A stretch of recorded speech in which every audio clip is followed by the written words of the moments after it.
Hello and welcome everyone to our weekly reading session where we go through the Bitcoin Optech newsletter. And in this session, we'll be covering Optech newsletter number 283. For those of you who are regular attendees, know what the format of these sessions are, but just in case there are new joinees, I'll just briefly let you know how we orchestrate these sessions. So basically, it's a newsletter which contains the latest news and software releases and code and documentation updates from the world of Bitcoin and Lightning. And it's a session with a flag to pause. All the participants are more than welcome to share their insights and their opinions and ask questions and just enter into the dialogue of the conversation. I'll commence.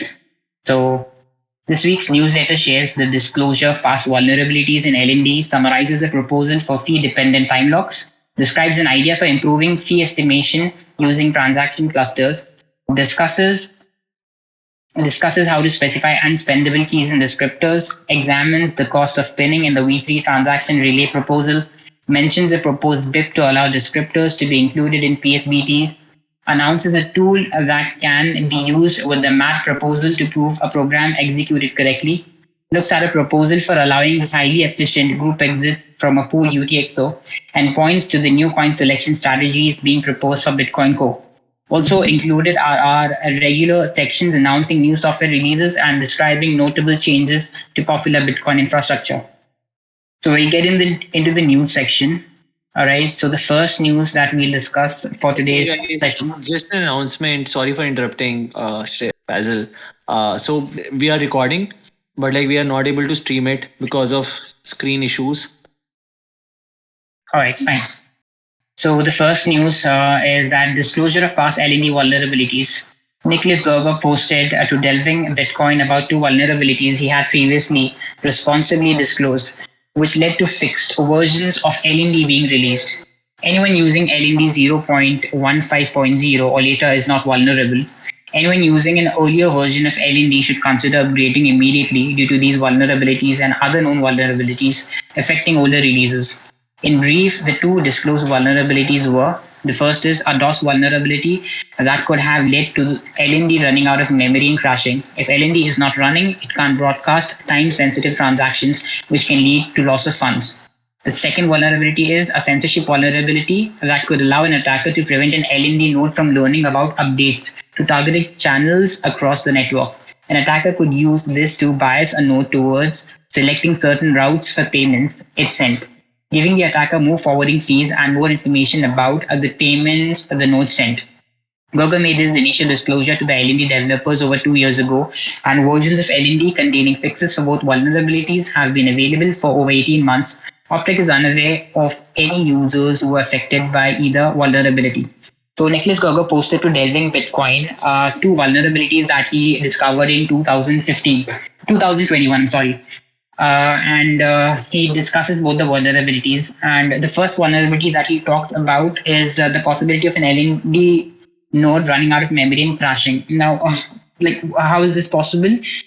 So basically, when two Lightning nodes establish a Lightning channel between each other, they exchange messages with the network. One of the messages that they exchange with the network is referred to as the channel establishment message, and the second is the channel announce message, and the second is the channel update message. There's one channel announce message, and there are two channel update messages from each parties in the Lightning network. Now, what happens is these three messages are broadcasted simultaneously, and there's a race between the channel announcement message and the channel update message to be broadcasted across the network. So for some nodes, it might happen that they might receive the channel update message before the channel announcement message. Now, this channel update message that reaches before the channel announcement message, the issue with this is that the channel announcement message carries the public key with which the channel update message can be verified. So any node that gets the channel update message before the channel announcement message does not have the public key with which it can validate the channel update message. So it has two options: either to completely reject that channel update message or to store that channel update message till it receives the channel announcement message and then uses the public key in the channel announcement message to verify the channel update message. Now what happens is that there is no upper threshold for the number of channel update messages that a node can store. The buffer is unbounded. So what an attacker can do is that it can spam the network with invalid channel update messages. And because there's no upper threshold to the number of channel update messages that a Lightning node can store, the Lightning node can run out of memory, thereby crashing. And if the Lightning node crashes, it can lead to loss of funds. And how is that? A Lightning node is constantly monitoring the network to check the commitment transactions that its channel partner might broadcast to the network. So if the Lightning node crashes and the channel partner broadcasts a revoked commitment transaction, the counterparty node will not be able to penalize the Lightning channel node partner that has furnished a revoked commitment transaction. That is why it is highly imperative, unlike the Bitcoin network and the Lightning network, it is highly imperative that your node always and always needs to be online. So this is a vulnerability that was discovered in 2021 by Nicholas Gerber, and it has been fixed in the latest update of 0.15.0. The second vulnerability is also related to channel update messages. Now, all implementations of Lightning network have a rate limit for channel update messages. They can only relay X number of channel update messages in Y amount of time. Now, an attacker can exploit this feature by again spamming the network with invalid channel update messages, thereby completely usurping the number of channel update messages that can be spent in a certain amount of time.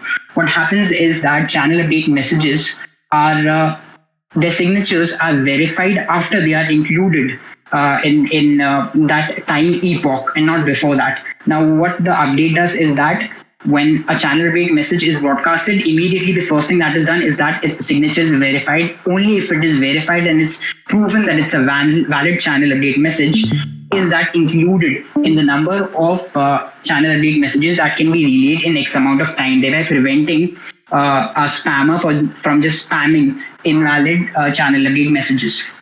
Now, both these vulnerabilities have been fixed, and the Optech curators say that they are not aware of any users that were affected with these vulnerabilities. So this is what this is like the gist of what Nicholas Gerber had posted in Delving Bitcoin. So any observations, any questions, any insights anybody would like to share about this piece of news? Right. Thanks for such an elaborate clarification of the thing. Like, I have one question is like, is this like a network-wide DOS? Like previously, the way it sounded is like attacker can like just spray these kind of like invalid channel update messages all throughout the network, and like every node will end up storing them for indefinite period. Primarily, that's my understanding of it, because these channel update messages are for the entire network. They are not directed towards a specific node. They are for the network in general. Right. So if the network is spammed with these messages will eventually reach all the nodes. Right, and like the nodes will also like relay these messages to other nodes, even if like it cannot verify because it doesn't have the channel opening message. It will still like relay those messages. And yes. Because they don't get, I mean, initially they were first relayed and then verified. Now they get first verified and then relayed. Right. Makes sense. So, okay, that could have been a nasty attack, I guess. Like, yeah, that's why it quite needed a responsible disclosure, because it could have like easily like filled the memory of like all running LND nodes if somebody discovered it. Right, and now they've set a upper threshold of 100 channel update messages. So a node cannot store more than 100 channel update messages. So it's not possible for somebody to usurp the entire memory of a node by invalid spam messages, invalid spam channel update messages. Makes sense. And it's a LND specific thing, right? Other implementations aren't affected. As far as the second one is concerned, my research led me to believe that all or at least most of the implementations of the Lightning network have this mechanism of first relaying the messages and then verifying the signatures, which has now been updated. As for this, then it may be something specific to LND or maybe general to all Lightning implementations. Okay, cool. Thanks for clarifying. Let's move ahead. Yeah, fine. The second piece of news that we can cover is Independent Timelocks. Now, John Lowe posted to the Bitcoin Dev and Lightning Dev mailing lists with a rough proposal for a soft fork that could allow transaction time locks to optionally only unlock that is expire when median block fee rates are below a user chosen level. For example, Alice wants to deposit money into a payment channel with Bob, but she also wants to be able to receive a refund if Bob becomes unavailable. So she gives him the option to claim any funds she pays him at any time, but also gives herself the option to claim a refund of her deposit after a time lock expires. As the time lock expiration approaches, Bob attempts to claim his funds, but current fee rates are much higher than he and Alice expected when they started using their contract. Bob is unable to get the transaction claiming his funds confirmed, either because he doesn't have access to enough bitcoins to spend on fees, or because it would be cost prohibitive to create a claim transaction given the high fee rates. In the current Bitcoin protocol, Bob being unable to act would allow Alice to claim her refund. With Law's proposal, the expiration of the time lock that prevents Alice from claiming her refund would be delayed until there had been a series of blocks with median fee rates below an amount specified by Alice and Bob when they negotiated their contract. This would ensure Bob has a chance to get his transaction confirmed at an acceptable fee rate. So this is basically a suggestion by John Law that he posted to the Bitcoin dev and the Lightning dev mailing list, where he suggests time locks that depend on a pre-negotiated fee. So what can happen is that Alice and Bob have a Lightning channel, and Alice, let's say for instance, broadcasts a revoked commitment transaction. Now, Bob has the opportunity to penalize her before the time lock expires. But for Bob to do that, Bob will have to claim his funds and also will have to pay the mining fee for the settlement transaction. Now, if the mining fees are too high, then Bob either might not have funds or might not want to pay such a high fee, which would allow the time lock to lapse, and thereby Alice will be able to cheat Bob. Now, what this suggestion does is that it kind of determines the time lock based on a pre-negotiated fee. So Alice and Bob, while opening, for instance, a Lightning channel, will negotiate that there is a certain fee that they are willing to pay to take this transaction on chain. And after the time lock, only the time frame for which the estimated fee of the network is equal to or below the pre-negotiated transaction fee will be taken into account. So, for instance, if Bob and Alice decide that we are okay with paying, for instance, 100 sat per virtual byte. So the time lock will only take into consideration those blocks where the estimated fee was below 100 virtual bytes per sat. Up till now, the estimation fee was absolutely independent. If they've decided that the time lock will elapse in, let's say, 4032 blocks, then the time lock will elapse in 4032 blocks, irrespective of what the estimated fee was for those blocks. But now in this proposal, what will happen is that only those blocks which are below 100 virtual bytes per sat that has been negotiated by Alice and Bob, only those blocks will be considered. So 4032 blocks that have a transaction fee, average transaction fee of equal to or below 100 virtual bytes per sat. So what this will do is this will prevent Bob from getting cheated, because if Alice furnishes an unconfirmed transaction and Bob is unable to access his funds because the fee is very high, what will happen is that Bob will be allowed a longer time span till the average fee is below the pre-negotiated fee. So this kind of is like a game theory where Bob is given, or the person who's being cheated is given a longer time period in order to claim their funds and not be cheated just because the network's fee is too high. So that is broadly what it is. Fee-dependent time locks. And we just go through this as well. It's connected. Law notes that this addresses one of the long-standing concerns noted in the original Lightning Network paper about forced expiration floods, where too many channels all closing simultaneously may result in insufficient block space for all of them to be confirmed before their time locks expire, potentially resulting in some users losing money. With fee-dependent time locks in place, users of the closed channels will simply bid up the fee rates until they exceed the fee-dependent lock, after which expiry of the time locks will be delayed until fees have come down to an amount low enough that all of the transactions paying that fee rate have been confirmed.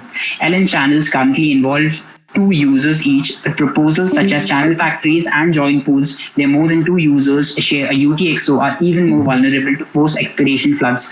So this solution significantly bolsters their security.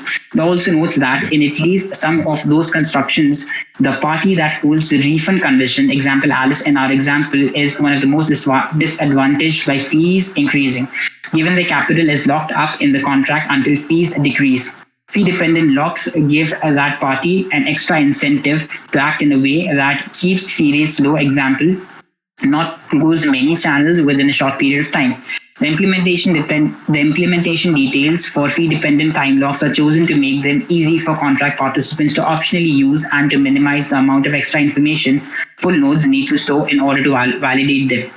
The proposal received a moderate amount of discussion, with respondents suggesting storing fee-dependent time lock parameters in the Taproot annex, having blocks commit to the median fee rate to support lightweight clients, and details about how upgraded prune nodes could support the fork. There was law and others about the effect of miners accepting out of band fees to confirm a transaction that are paid separately from the normal transaction fee mechanism, example by paying a particular miner directly. So another scenario that's been highlighted is, like, for instance, if a person has lots and lots of lightning channels and all of those channels are shut down by the counterparties forcefully. Now, what happens is that for this person to claim all of his funds, he'll have to pay the on-chain mining fee of all of those, maybe hundreds and thousands of the channels that he has. He might not have the funds, or he might not want to claim them because the fee is too high. And this would allow the counterparty to go through the time lapse of the hash lock and cheat the person with whom the channels have been closed, because so many channels have been closed simultaneously. So obviously the fees will go up. So in order for the person who's cheated to claim his funds, he'll have to pay that elevated fee. And if he is not willing to pay that elevated fee, or he doesn't have the funds to pay pay that elevated fee, then the person who's trying to cheat them will be able to go through that time lock epoch and will be able to claim funds. So these are some of the scenarios in which these time locks could be really handy, and these are proposed by John Law. So yeah, anything that anybody would like to add? This is like elaborate and seems like a really cutting edge idea. I like this idea of like so the idea is like for a specific time lock, instead of like counting blocks from the start, you just only count the blocks where the median fee rate is lower than the given threshold, and that is mentioned somewhere inside the like the contract of that transaction itself, right? Right, And right. so this needs to be a soft fork, right? And because the Bitcoin protocol does not enforce something like this right now. Yeah, it's a soft fork. It's a proposed soft fork. Right. Okay. Cool. Right. So yeah, the next news article is about cluster fee estimation. Hmm. Abu Bakr Sadiq Ismail posted to Delving Bitcoin about using some of the tools and insights from the design of cluster mempool to improve fee estimation in Bitcoin Core. The current fee estimation algorithm in Bitcoin Core tracks the number of blocks it takes for transactions entering the local node's mempool to be confirmed. When confirmation happens, the transaction's fee rate is used to update a prediction of how long it will take transactions with similar fee rates to be confirmed. In that approach, some transactions are ignored by Bitcoin Core for fee rate purposes, while others are potentially miscounted. This is a result of CPFT, where child transactions and other descendants incentivize minors to confirm their parents and other ancestors. Child transactions may have a high fee rate by themselves, but when their fee and their ancestors' fee are considered together, the fee rate might be significantly lower, leading them to take longer to confirm than expected. To prevent that from causing overestimation of reasonable fees, Bitcoin Core does not update its fee estimations using any transaction that enters the mempool when its parent is unconfirmed. Correspondingly, a parent transaction may have a low fee rate by themselves, but when its descendants' fees are also considered, the fee rate might be significantly higher, leading them to confirm faster than expected. Bitcoin Core's fee estimations doesn't compensate for the situation. Cluster mempool will keep related transactions together and support dividing them into chunks that will be profitable to mine together. Ismail suggests tracking the fee rates of chunks rather than individual transactions. Though a chunk can be a single transaction, and then tempting to find those same chunks in blocks. If a chunk is confirmed, then fee estimations are updated using its chunk fee rate rather than the fee rates of individual transactions.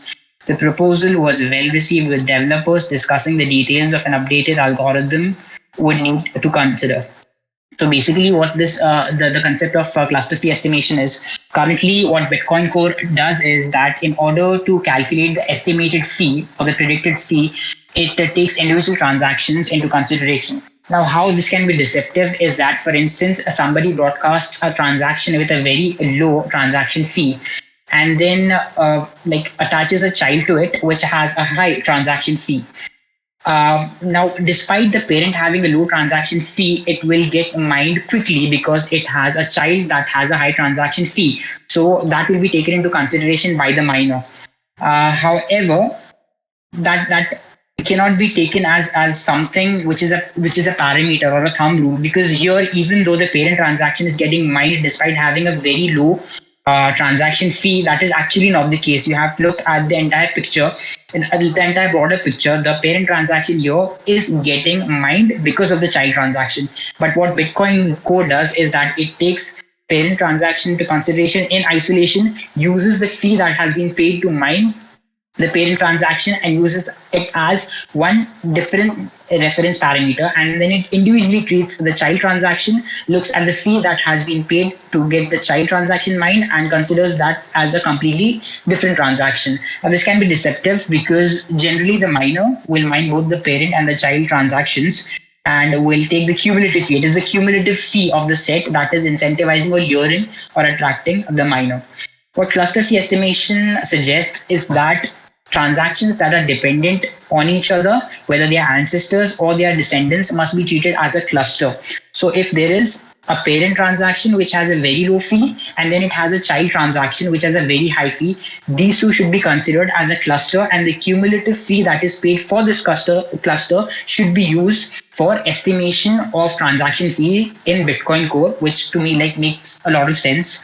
This is what the suggestion is all about, and like what do you have to say about this suggestion?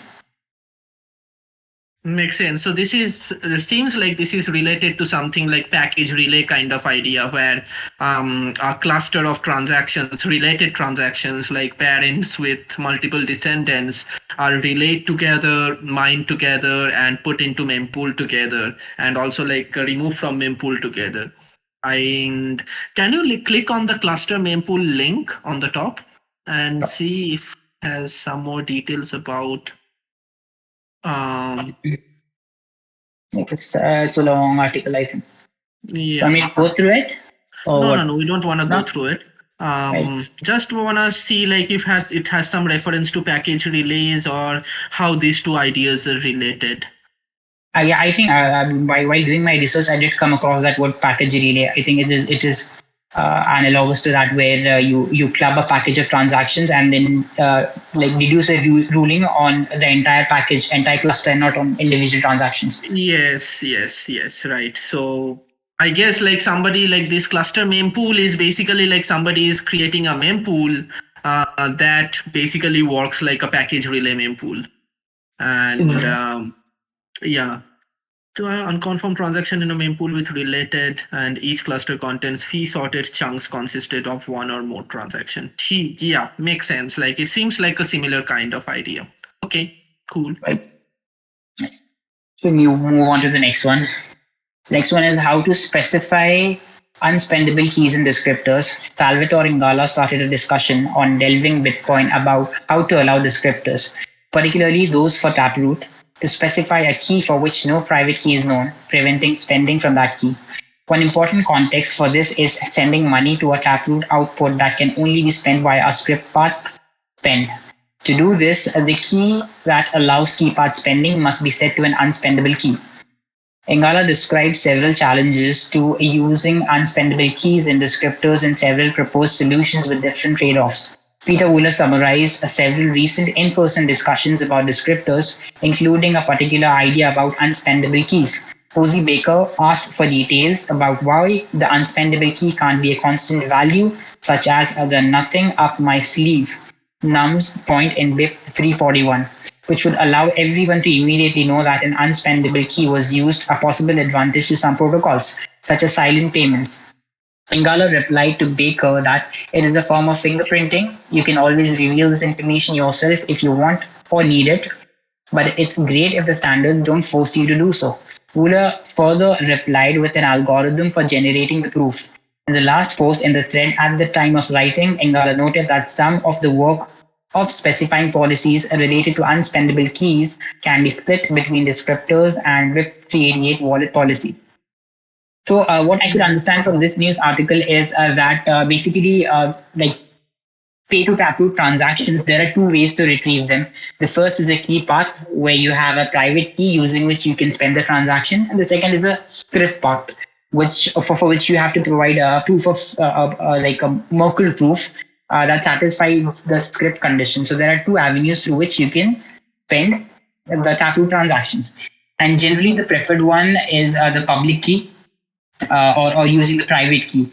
Now, what this suggestion suggests is that there should be an avenue to spend taproot transactions only using the script path and not using the key path. And how that can be achieved is by creating a key that cannot be used to spend any transaction. It's basically a dummy key with which it's an unspendable key with which you cannot spend. Thereby, anybody trying to spend that UTXO will be forced to spend only through the script path and not through the public key. Now, one of the use cases in this situation could be for instance, where there is a complicated script, like there is a complicated script which needs to be satisfied in order to unlock the UTXOs. In that situation, you can use this because in that situation, having the key path is redundant.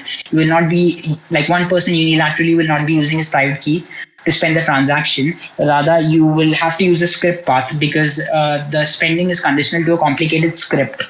Or another use case could be where you don't want to give one person the authority with the private key to spend the transaction. Rather, you want to use a complicated script, a conditional script, which, when satisfied, a set of people can spend it.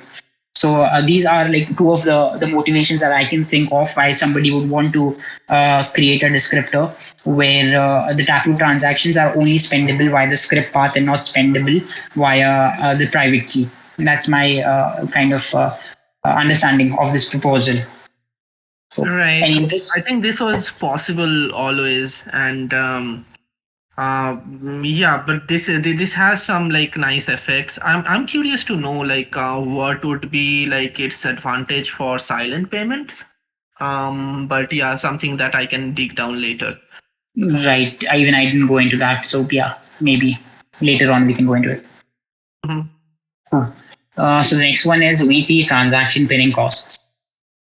Peter Todd posted to the Bitcoin Dev mailing list an analysis of the proposed weekly transaction relay policy on transaction pinning for contract protocols such as LN. For example, Bob and Mallory may share an LN channel. Bob wants to close the channel, so he broadcasts his current commitment transaction plus a small child transaction that contributes fees through CPFP with a total size of 500 virtual bytes. Mallory detects Bob's transactions on the P2P network before they have reached any miners and sends her own commitment transaction plus a very large child transaction, giving her two transactions a combined size of 100,000 virtual bytes with a combined fee rate lower than Bob's original version. Using Bitcoin Core's current default relay policy and the current proposal for package relay, Bob can attempt to replace Mallory's two transactions, but he'll need to pay for the bandwidth used by Mallory's transaction according to BIP 125 rule number 3. If Bob originally used a fee rate of 10 sats per virtual byte, 5,000 sats total, and Mallory's alternative used a fee rate of 5 sats per virtual byte, that is 500,000 sats total, Bob will need to pay 100 times more in his replacement than he originally paid. If that's more than Bob is willing to pay, Mallory's large and low fee rate transaction may not confirm before a critical time lock expires and allows Mallory to steal money from Bob. The V3 transaction relay proposal, the rules allow a transaction opting into the V3 policy to only have a maximum of one unconfirmed child transaction that will be relayed, stored in mempools, and mined by nodes that agree to follow the V3 policy. As Peter Todd shows in his post, that would still allow Mallory to increase Bob's cost by about 1.5 times what he wanted to pay.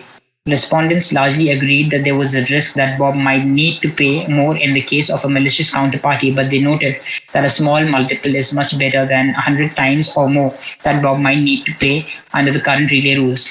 additional discussions in the conversation, discuss specifics of the V3 relay rules, ephemeral anchors, and how they compare to currently available CPFP carve out and anchor outputs.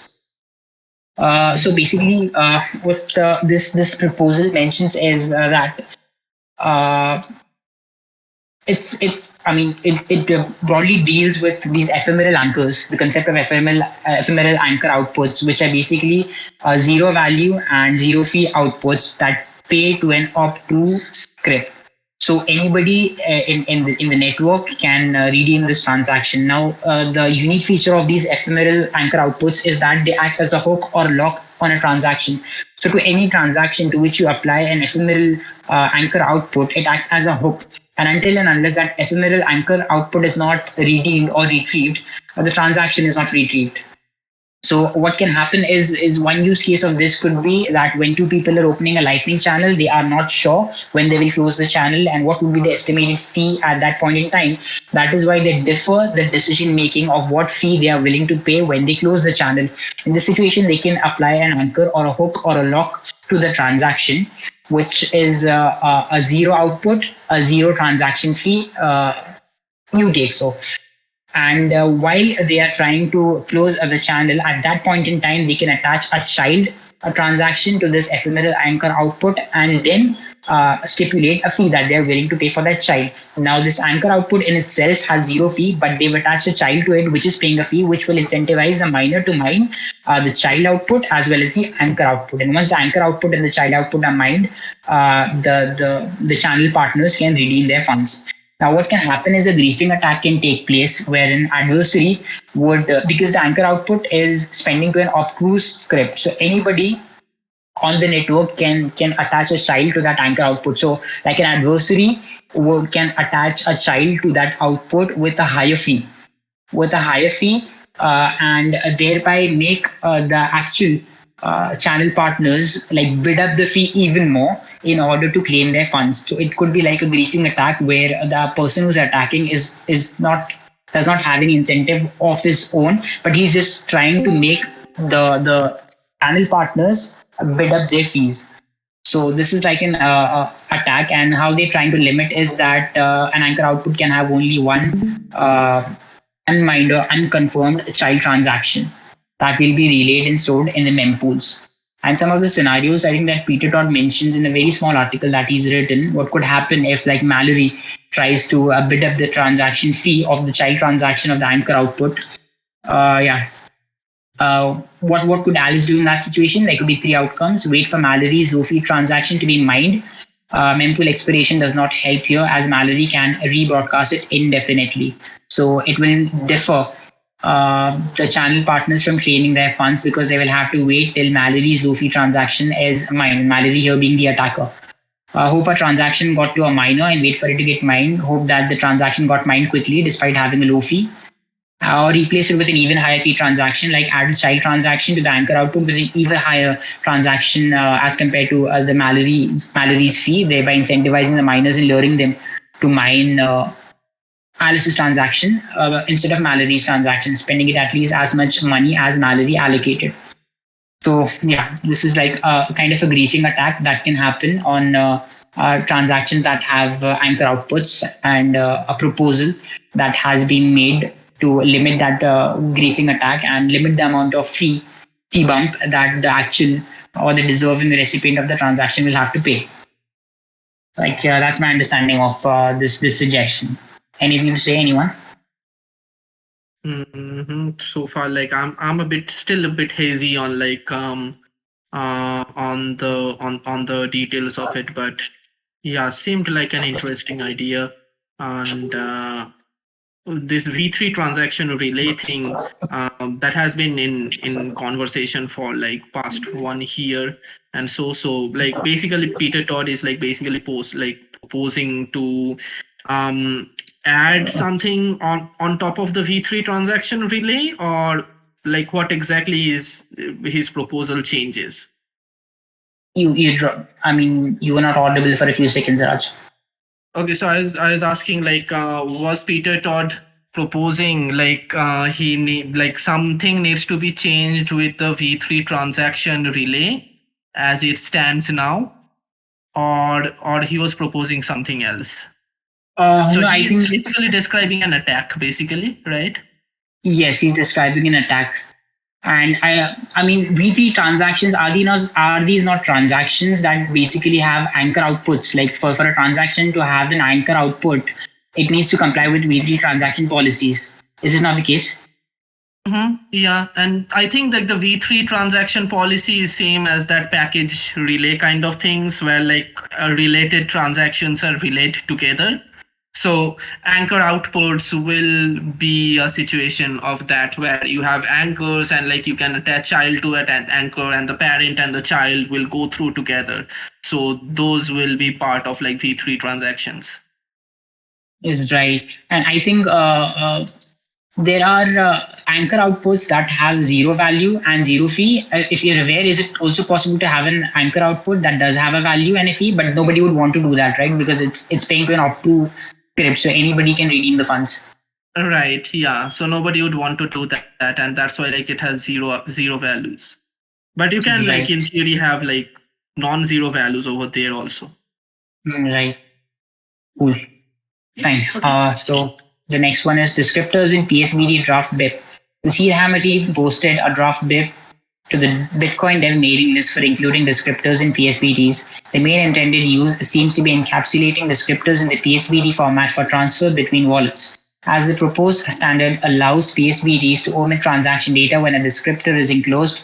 This could be useful for a software wallet to transfer output information to a hardware signing device or for multiple wallets in a multi-sig federation to transfer information about the inputs they want to create. As of this writing, the draft BIP has not received any replies on the mailing list, although an earlier post in November about a precursor proposal did receive feedback. So my understanding of this is that I mean we discussed about descriptors yesterday itself, and that not a lot of wallets, if any at all, are compatible with descriptors. So how to make descriptors like how to standardize descriptors so that multiple wallets can interact with each other. Now, the proposal I understand claims that descriptors should be converted into the PSBT format. Now, this format is not specific to a partially signed Bitcoin transaction. This format is basically a format that converts data into binary that converts data into binary format and transmits it. So basically, because there are more wallets today that support PSBTs than descriptors, so I feel that the suggestion is that descriptors should be converted into PSBT format, and then the possibility of them being shared between multiple wallets becomes very high because PSBT format is understood by a lot of wallets as compared to the descriptor format. This is what I feel the suggestion is. I'm a bit still confused. I think like it seemed like it's talking about like including a descriptor inside a PSBT. So a PSBT is basically a set of data that describes unsigned transactions or partially signed transactions, right? You have the inputs, you have the outputs, you have the previous transaction, you have the expubs and whatnot, everything that you need in order to sign for that transaction. So I think the proposal is for include the descriptors also inside the PSBT, and that could have some advantages to some wallet software and hardware wallets. Right, that was also my first understanding, encapsulating descriptors. Like yeah, but I went through some supplementary articles, and then I was confused whether it is encapsulating descriptors, like wrapping a PSBT on a descriptor and encapsulating descriptors, or maybe converting the descriptors entirely into the format that is used to transfer PSBTs from one wallet to the other wallet. So I was like in two minds. What your take is that this is basically like a descriptor that is inside a PSBT. I guessed that like that was my first hunch, but I could be wrong, and maybe like it's talking about something else, like um Right. transferring a descriptor into a PSBT. I don't know how that will work.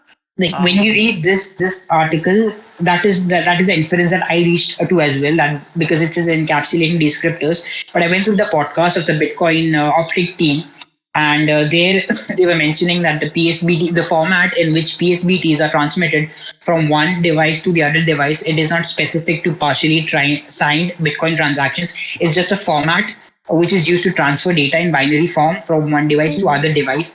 And descriptors should also and can also be converted into that format, the PSBT format, and transmitted between one wallet to the other wallet. So that is what led me to infer that there's a format in which Oh, PSBTs are okay. transmitted, and the same format should be used to Okay. transmit descriptors.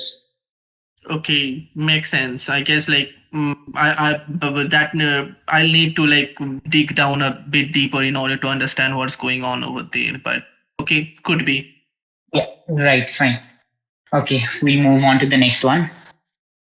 Uh, Verification of arbitrary programs using proposed opcode from map. Johan Torres Halseth posted to Delving Bitcoin about Elftrace, proof of concept program that can use the Optech contract verify opcode from the map software proposal to allow a party in a contract protocol to claim money if an arbitrary program executed successfully. It is similar in concept to BitVM, see newsletter number 273, but simpler in its Bitcoin implementation due to using an opcode specifically designed for program execution. Verification. Elftrace works with programs compiled for the RISC-V architecture using Linux's ELF format. Almost any programmer can easily create programs for that target, making using Elftrace highly accessible. The forum post hasn't received any replies as of this. My understanding of this proposal is that basically Elftrace is a proof of concept program. Now, what it proposes is that Bitcoin's mainnet can be used to verify the successful execution of an arbitrary program. So, for instance, there is a program that you execute outside the Bitcoin network. So, all the hard work, all the intensive data work is done away from the mainnet. Now, once you have executed that program successfully out of the mainnet, only the verification part will be done on the mainnet. So the Bitcoin mainnet will be used to verify whether a software program or any sort of program has been executed successfully. One use case that I came across while doing some research would be a chess game where Alice and Bob are playing chess. Now they're not playing chess on the Bitcoin network; they're playing chess elsewhere. Okay, but they they commit to a transaction that if Alice wins the game of chess, Alice deserves to receive, for instance, one Bitcoin. And if Bob wins the game of chess, then Bob deserves to win one Bitcoin. What Alice has to do is the game will be played outside the Bitcoin network, but Alice has to prove on the Bitcoin mainnet, just verify that she has actually won the game of chess. And if she proves on the mainnet that the program has been successfully executed, that she's won the game of chess successfully, then she's the recipient of that one Bitcoin. And if Bob manages to prove that Alice has not successfully executed that program, Alice has not won the game of chess, then Bob wins that Bitcoin. It's a very, very, very detailed article. I think it's of 15 or 20 pages, something that exactly shows the mechanism of how this proposal works.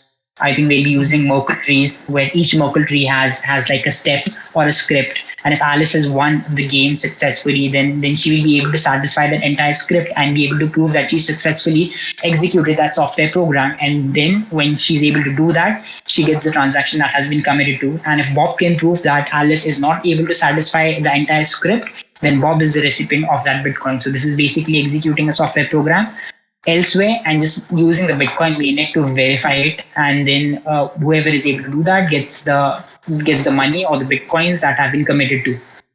That's my take of it. Makes sense. It seems like the similar kind of idea that goes into MAT, and where we use the mainnet to verify any arbitrary contract that is like or program that is like executed elsewhere. Um, Makes sense. That seems like another exciting idea. But again, a soft fork, I guess. Object contract verify. We don't have that opcode yet. So yeah, it's a soft fork. Nice. All right. So So, now, so I think this one only works for the deterministic code, like in which the result is a binary. But in case of a probabilistic approach, I don't think this is gonna work. Like, what's your thought on that? Sounds reasonable because you have to like verify one way or other. I think it Hmm. also needs to work after the fact, like after you execute the program or after the game is played, then you know the outcome and then you can verify that a specific path has been traced to reach that outcome on the all possible configuration. But I don't fully understand how math works. But seems like yeah, for like yeah, for the probabilistic verification kind of things where um multiple things can happen, and you can have like a probability of like various results. But then again, like if it's an after a fact kind of thing, then you are not probabilistic over there. You know the outcome of the of what was the outcome of like running the contract. One thing. Yep. So one thing I'd like to add is looking from the laser eyes of a maxi, do you think the Bitcoin network, this is like a use case of the Bitcoin network, because something like this can be done any and everywhere, and Bitcoin is trying to solve a bigger problem, and then this debate always rises up whether Bitcoin is merely a monetary network, which most Bitcoin maximalists believe that if you want to do stuff like this, there are hundreds of other avenues for you to do that. Bitcoin is too important for you to do such stuff, or just let it just let it solve the biggest problem, and that is to create sound money, and these things just take them elsewhere. So what's your take on that, both of you, or all the listeners? I mean, that's a valid point, I guess. Like, why are we even doing this, huh? Like, just to make it much similar to other blockchains out there? Yes, to make it more jazzy, Huh. more appealing to VCs, maybe. I don't know. Hey, Yeah, I guess like even we that's can pull always a is the even debate. we even we can pull a rabbit out of the hat. Hmm. Yeah. I mean, like that's always a valid counter argument about like doing fancy things on Bitcoin, but at the same time, that doesn't stop people from doing fancy things on Bitcoin. And usually, like at least from history, what we have learned is like every improvement can have unintended consequences. So because it's one of the most important thing that is happening in terms of like monetary base layer in the world, it makes sense for us to be as cautious as possible, as conservative as possible while talking about Bitcoin stuffs, and that's usually been the case of like Bitcoin development. But that doesn't stop people from doing research on various fancy protocols and various fancy improvements that can be done. I'm still pretty sure that getting in the next soft fork gonna be a huge challenge, especially what happens with ordinals and taproot. And so yeah, it's gonna be a sight to behold, to see how the community reacts to whatever the next soft fork proposal is. Um, so something like MAT or some kind of like a contract verification mechanism on blockchain or Bitcoin could be a good thing if it can be done without soft fork. I think a lot of people are trying to figure out how to do it without a soft fork, because then you don't need to push something in the protocol. But at the same time, if it can be done without a soft fork, then like that flood of use case on Bitcoin will be open. That means more transactions, which means more fee rate, which means like more clogged mempool. I mean, that's kind of like a trade-off we have to live with. I don't see it going away even theoretically anytime soon. Mm, right, right. So let's move on to the next one. Is it the last? No, we have one more. So with regards to time, you'll let me know if anytime that you all think that it's done for the day, or have any appointments, let me know, so that we'll just continue there. But for now, We'll cover the news items, and then we'll call it a day, I guess. right, okay. So two more to go. This one and another. Cool. So full exit payment batching with delegation using fraud proofs. Salvatore Ingala posted to Delving Bitcoin a proposal that can improve multi-party contracts where several users share a UTXO, such as a joint pool or channel factory, and some of the users want to exit the contract at a time where other users are unresponsive, whether intentionally or deliberately.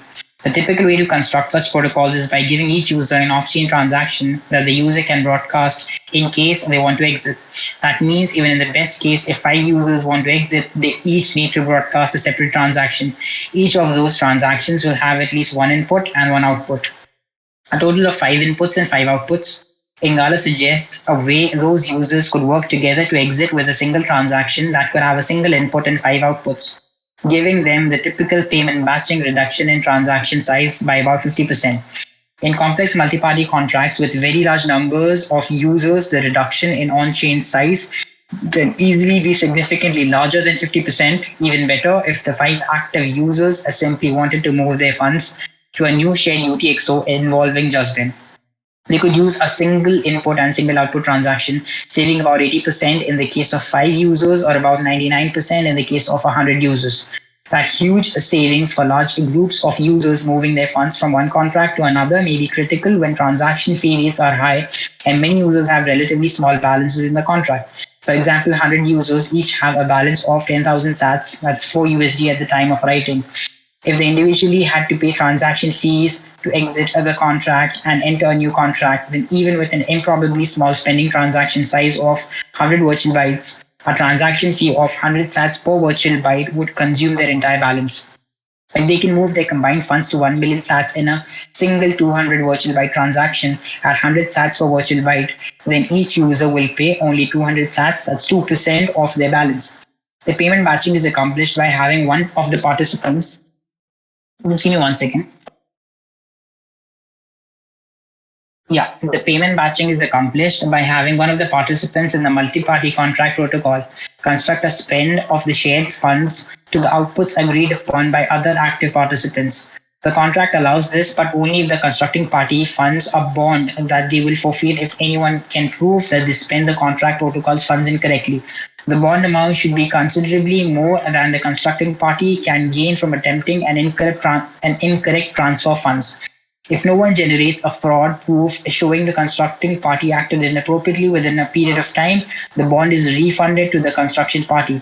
Ingala roughly describes how this feature could be added to a multi-party contract protocol using Optech contract verify, and amount introspection from the proposed maths of fork, with him noting that it would be easier with the addition also of PSFS and 64-bit arithmetic operators in Sanskrit.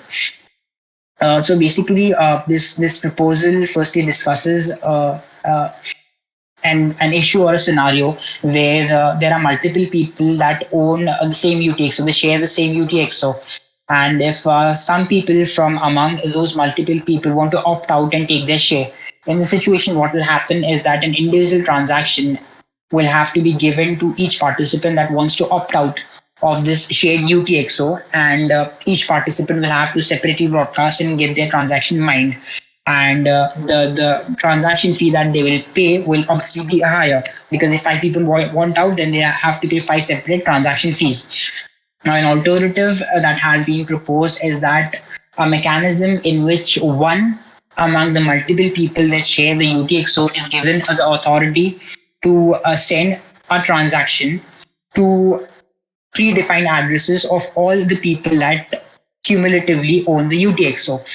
And what this person has to do is, as a guarantee, he has to like offer a bond kind of a thing, which contains an amount greater than the entire UTXO. So if this person tries to act maliciously and he tries to send, because he has the authority to send this UTXO to whomsoever he wants, if he tries to spend it in an incorrect manner, then if it is proven by any of the shared UTXO holders that the person who had the authority to spend this UTXO has acted maliciously and spent it to a wrong output, the entire bond that this person has committed to will be forfeited. So this is another example of game theory where you do not gain anything out of cheating anyone.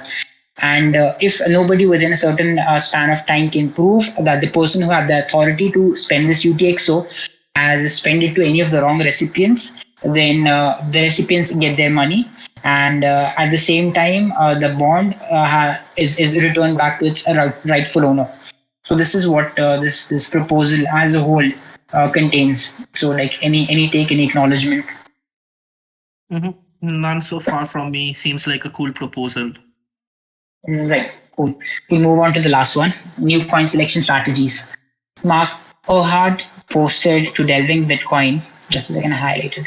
To delving Bitcoin about edge cases, users may have experience with Bitcoin Core's coin selection strategy and proposes two new strategies that address the edge cases by attempting to reduce the number of inputs used in wallet transactions at high fee rates. He also summarizes the benefits and drawbacks of all the strategies for Bitcoin Core, both those implemented and those he has proposed, and then provides multiple results from simulations he performed using the different algorithms. The ultimate goal is for Bitcoin Core to generally select the set of inputs that will minimize the percentage of UTXO value that is spent on fees over the long term, while also not creating unnecessarily large transactions when fee rates are high. So basically, two new coin selection algorithms for Bitcoin Core have been proposed. The three that already exist are BNB, Knapsack, and SRD. Two new Right. have been proposed, GutterGuard and Coin Grinder. Now, I think what GutterGuard does is that it basically uses the minimum number of inputs. Basically, it uses the minimum number of inputs that is the largest first. It organizes the entire UTXO set or the UTXO pool in descending order, and then it calculates the minimum number of UTXOs and then converts it into a heap data structure of C plus C UTXOs. And then what it does is that it counts the minimum number of inputs that you need in the order of largest first, and then it chooses those coins to ensure that the input weight is least. This is what GutterGuard does, and what Coin Grinder does is it does the same as BNB. Basically, it uses a strategy that BNB also uses, which is no change. It tries to select UTXOs that do not have any change. But what is different in this is that this is only executable when the fee rate is exponentially high. That is the catch. So this mechanism is used when the fee rate is high. It gets activated when the fee rate is high. And Raj, do you know if you have the option to choose like which algorithm you want, knapsack or SRD or BNB, or it's the software that determines which one is the best and it just chooses it? I mean, like in Bitcoin Core, you cannot choose. So it like the software internally tries one after another. I think it goes to knapsack. If knapsack and basically it does all three, and then it compares the solution of three algorithms, the output of three algorithm via waste value. There is a thing called waste metric, and whichever solution has the least amount of waste metric, that solution got chosen. Right. Right. So BNB might not have a solution all the time, because BNB is like solutions where like no change exists. That might not be the case always. And so basically how core does is like you can like yeah, like it will run all three parallelly and give the result of all three, choose among them which has the lowest waste value. But I think BDK has an option of like choosing the coin selection algorithm at the wallet level if the wallet developer wants to, or like all the three algorithms are available in BDK. And in BDK what you can do is like you can, as you are creating your wallet as a developer, you can choose how you wanna implement your coin selection. Do you wanna give a drop down option to user to choose from a specific selection algo, or you wanna run all the algo and choose by default via waste metric or any other metric of your choice? Right. So So there's yeah, no but one that gives the choice to the end user, right? This is absolutely abstract to the end user. yeah, this is totally abstracted away from the end user as far as like any production wallet considered now. So they all like, because it's usually um expected that the users don't understand the nuances or the difference between these three. So it's only the developers and also like very specific kind of developers who will be familiar with this algorithm. Right, cool. So yeah, we started at 8:20, and in 1 hour we've covered all the news articles, and as discussed, that's it for the day, right, Raj? Yep. That would be a good enough volume of discussion. And yeah, thanks for hosting it, and thanks for like giving us a elaborate description of each one of those proposals. Some of them are like really interesting, and I didn't got the time to like go through them beforehand, but I'll take some time to get them. Specifically, this one on like unspendable keys in Descriptor and how it improves the silent payment thing. That's something Mhm. I'm interested in. Yeah. Right. Fine. So, like, whatever follow up you do, like, please share it in Discord as well, so it might help, especially myself Totally. and anybody else who would like to delve into it. Totally. Totally. All right. Yep. Hopefully next week we can start on time exactly and test everything beforehand. Yep. Yep. All Thank right. you. And thank you Yeah. everyone for joining in. Catch you later. Bye bye. Bye everyone. Take care.